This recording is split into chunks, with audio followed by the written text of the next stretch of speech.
자, 다시 한번 옆분과 인사합니다. 예수님 부활하셨습니다. 네. 예수님 부활하셨다는 얘기가 나와 무슨 상관일까? 네, 그렇지, 예수님 부활하셨지. 이렇게 당연히 생각을 하는 것이 도리어 부활의 신앙의 방해가 될 수 있죠. 차라리 의심을 하고, 정말 부활이 있나? 응? 죽은 자가 살아날 수 있어? 정말 예수라는 분이 그랬다는 거야? 하고 의심을 좀 한다면 차라리 그의 신앙의 영혼에 도움이 될 줄 모르겠어요.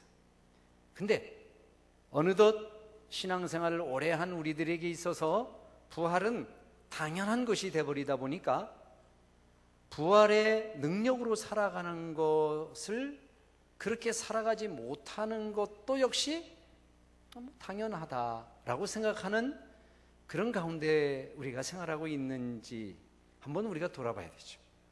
오늘 부활절 새벽 연합 예배를 드렸는데요, 예전만 못해요. 모이는 수가 형편없이 없어요. 물론 저희 교회부터도 뭐 이렇게 많이들 안 가셨으니까 거기 반절 정도나 찼을까? 예전만 못해요. 점점 그럴 것 같아요. 앞으로 성경은 예수님이 부활하셨다고 계속 얘기합니다. 예수님의 부활은 우리 믿는 자들에게 왜 중요하냐? 그분이 부활하신 것을 믿음으로 우리의 삶이 새롭게 바뀌어져 버렸거든요. 할렐루야. 예수 그리스도의 부활로 그분이 나의 그리스도이심을 받아들일 때에 이전에 생각하던 나의 사고가 달라지고 생활했던 나의 삶의 가치관과 방법이 달라졌어요. 여전히 세상은 이 세상이지만 예수를 믿고 부활의 주님을 내 마음속에 모신 그 이후에 나는 딴 세상을 살아가는 거예요. 그게 부활의 믿음을 가지고 살아가는 사람입니다. 오늘 바울은 이렇게 얘기를 합니다. 그리스도께서 죽은 자 가운데서 다시 살아나셔서 잠자는 자들의 첫 열매가 되셔서 우리로 하여금 이제 땅의 것을 보지 않고 하늘의 것을 바라보고 살아가는 사람으로 우리를 세워주셨는데, 만약에 우리가 바라는 저 하늘의 소망이 그게 허구이고 그저 이 세상은 살아있을 때 70년, 80년, 90년 살아있을 때 이게 다지, 뭐 죽음 이후에 우리가 거기까지 생각할 게 뭐가 있냐? 그거 없는 거다. 죽음은 끝이지 죽음 다음에 뭐가 있겠어? 이렇게 주장을 하는 사람들이 있는데, 그 사람들의 말이 만약에 사실이라면 우리는 정말 불쌍한 자다, 그런 얘기를 하는 거예요.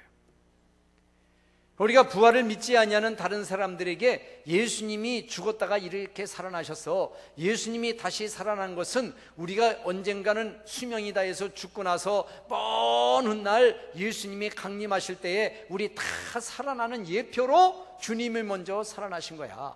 주님이 살아나심으로 우리의 첫 열매가 되셨다는 얘기는 뭐냐면, 주님이 그렇게 살아나신 모습 그대로 우리들도 이제 90, 80 살다가 목숨이 끊어지고 죽고 난 다음에 한참의 시간이 흘러 하나님의 때가 올 때에 그때 죽은 자들이 다 다시 예수님이 부활하실 것처럼 부활하게 되는데, 그 모델, 그 예표가 예수님의 죽으심과 부활이야, 이렇게 바울이 말하는 거죠. 그리고 또 하나 우리가 신앙적으로 부활이라고 하는 것은 뭐냐면, 내 옛사람이 죽어버리고 내가 새 사람으로 다시 태어났다라는 의미가 있습니다. 그렇기 때문에 예수를 안 믿는 사람에게 무슨 사람이 죽었다가 어떻게 살아나, 네가 예수 죽었다 살아나는 거 봤어? 라고 이렇게 논리적으로 접근할 때에 우리가 그들을 논리적으로 이해시킬 수가 없어요. 때로는 무슨 소리 하는 거야? 성경에 이렇게 있어. 이 성경이 어제 하루아침에, 오늘 하루아침에 생긴 성경이냐? 수천 년 동안 읽어온 사람이야, 읽어온 성경이야. 수많은 유명한 사람이 이 말씀을 보고, 또 연약했던 사람이 이 말씀을 보고 세상을 바꿀 만한 그런 위인이 된 사람이 많아. 성경은 이 세상의 모든 지구에 있는 이 지구 땅에 있는 인류들이 지금도 손에 들고 볼 정도로 이 성경은 확실한 거야. 아무리 논리적으로 얘기를 해도 하나님을 안 믿는 사람들은 그거를 수긍할 수가 없죠. 특별히 죽었다 살아났다고 하는 얘기는 받아들일 수가 없는 거예요.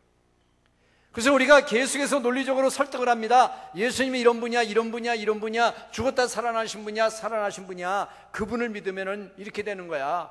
그럴 때에 그 사람들이 묻습니다. 그럼 너는 어떻게 된 건데? 라고 묻습니다. 중요한 것은 예수님이 살아났다라고 하는 그것의 가부, 그것이 중요한 것이 아니라 정말 내가 예수께서 살아나셔서 나를 위해 죽으신 그분이 살아나셔서 나를 바꿔줬다 그러면 나는 바뀌어진 삶의 모습을 보여줘야지죠. 만약에 우리가 살아가는 이 세상, 눈에 보이는 것이 이 세상인데 이 세상이 이것으로 끝난다면 예수 믿는 사람은 정말 얼마나 억울해요. 얼마나 억울해요.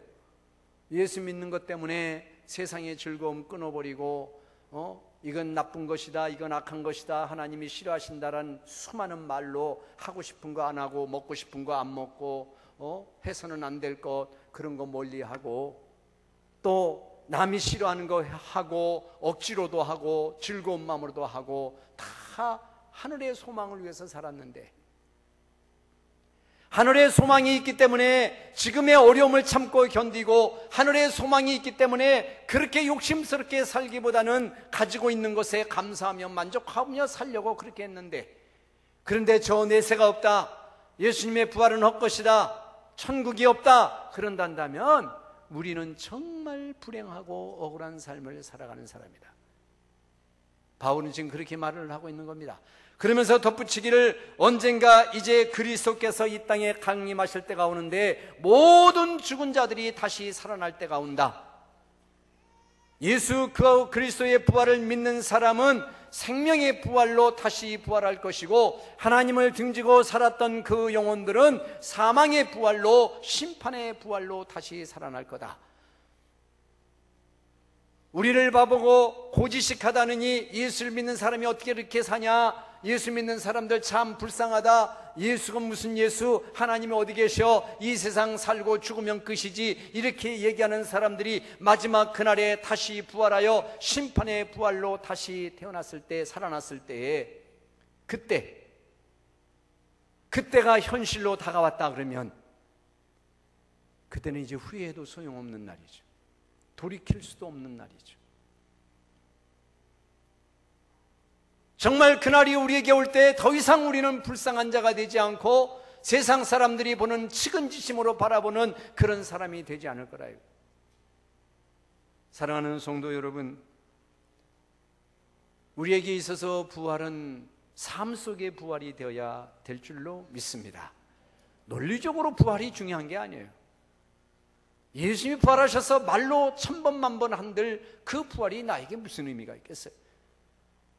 그 부활하신 주님을 내가 받아들이는 순간 내 마음이 감동되고 내 마음이 감격하고 내가 뿌리 뽑지 못하는 것들을 다 해결받고 내가 돌아설 수 없는 그런 어떤 한계의 부분을 뛰어넘을 수 있는 힘을 공급받았다라고 하는 이런 고백과 그런 보이지 않는 세상을 바라보며 살아가는 자처럼 살아가야, 그래야 그것이 부활을 얘기하는 사람이죠.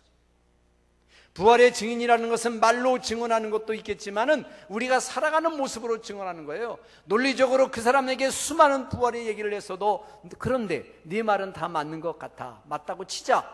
그런데 너는 그런 부활을 믿는데 너는 어떻게 그렇게 사냐? 내가 볼 때 너는 부활 없는 것처럼 살아가는 것 같다. 네 말로 예수님이 부활하셔서 우리의 문제를 해결하셨다고 믿는 사람인데 너는 그런 믿음으로 사는 것 같지 않다, 내가 살아가는 것을 보면. 이런 얘기를 들을 때에 정말 예수 믿는 사람은 불쌍한 사람이 되는 거예요. 사랑하는 성도 여러분, 이번 부활절은 다시 한번 마음에 내가 부활의 증인으로 살아야 되겠다는 결심을 다지는 그런 부활절이 되시기를 주의 이름으로 축원합니다. 여러분이 말로 주님 살아나셨다고 얘기할 게 아니라 그 부활의 주님을 믿는 사람의 모습으로 살면 그 부활이 증거되는 거죠. 그러면 그 사람들이 저 사람 달라졌네, 저 사람이 하나님 믿더니 달라졌어, 예수 믿더니 달라졌어, 뭔가 달라, 내가 믿는 하나님 한번 궁금해, 네가 말했던 예수의 부활 한번 내가 궁금해, 알아보고 싶어, 믿어보고 싶어, 이렇게 영향을 줘야죠. 영향을 줘야, 그래야 부활의 증인이 아니겠습니까? 우리가 이런 부활절에 왜 칸타타를 합니까? 왜 부서마다 다 나와서 찬양을 합니까? 왜 좋다고 합니까? 왜 계란을 쪄서 돌립니까? 뭐 때문입니까? 그것이 행사라면 해야 할 일이 아니죠. 왜 괜히 그 일을 합니까? 그 부활하신 주님이 나를 이렇게 바꾸어 주신 것이 감사하고, 그 부활의 주님이 나에게 남겨주신 것이 너무나도 고맙고, 그것이 자랑스럽고, 그것을 내 마음속에 나 혼자만 묻어두기는 너무나도 그것이 아깝고, 그래서 마음껏 찬양하고 노래하고 기도하고 즐거워하는 그런 고백을 드리는 것이죠. 아무쪼록 진정한 부활의 증인들이 되시고, 여러분의 마음속에도